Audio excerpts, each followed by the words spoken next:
हरियाणा की राजनीति में संगठन के बगैर पिछले 10 सालों से चुनावी ताल ठोक रही कांग्रेस में अब आवाज उठनी तेज हो गई है। एक ओर से जहां चुनाव में हार के बाद हुड्डा का खेमा विरोधी गुट के निशाने पर है, वहीं अब कांग्रेस सांसद कुमारी सैलजा ने साफ शब्दों में कह दिया है कि चुनाव में संगठन की कमी रही, इसलिए अब हाईकमान को इस ओर ध्यान देना चाहिए। कुमारी सैलजा आज टोहाना में पत्रकारों से बातचीत कर रही थी। इस बीच उन्होंने शहरी निकाय चुनाव पर भी प्रतिक्रिया दी और चुनाव को सिंबल पर लड़ने का बड़ा इशारा किया। देखो, संगठन तो परसों बन जाना चाहिए था, लेकिन अब नहीं बना। संगठन का अभाव भी है।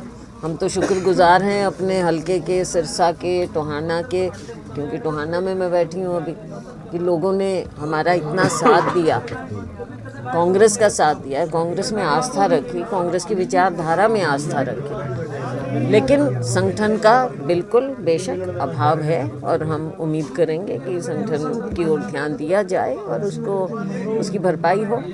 जिस तरीके से चौधरी बीरेंद्र सिंह ने कहा है कि जो ये हार हुई है नैतिकता के आधार पर प्रदेश अध्यक्ष को इस्तीफा देना चाहिए, तो आप सहमत हैं इस बात से? देखो, हमारे सबके अपने अपने विचार होते हैं, उन्होंने अपना विचार रखा है।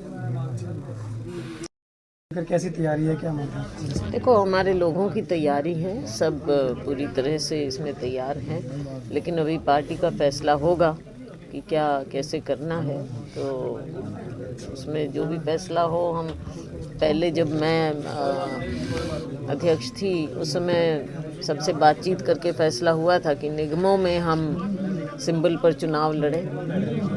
अब देखो, आगे यहाँ पे निगम तो नहीं है, लेकिन फिर भी आपस में तालमेल होकर सारे मिल बैठ के जो बेस्ट कैंडिडेट है उसको उतारें और जीतें। लोग चाहते हैं कि काम हो। हरियाणा कांग्रेस के नेताओं में छिड़ी गुटबाजी के सवाल पर भी कुमारी सैलजा ने अपनी बात रखी। उन्होंने कहा कि चुनाव में जिस भी वजह से हार हुई उस पर गहन मंथन करना चाहिए और आगे बढ़ते हुए सभी नेताओं को एकजुट होकर कांग्रेस को मजबूत करना चाहिए। सैलजा ने इस मौके पर प्रधानमंत्री आवास योजना पर भी सवाल खड़े किए और कहा कि इस योजना का लाभ आम जन को नहीं मिल रहा है। टोहाना से सुशील सिंगला, पंजाब केसरी टीवी।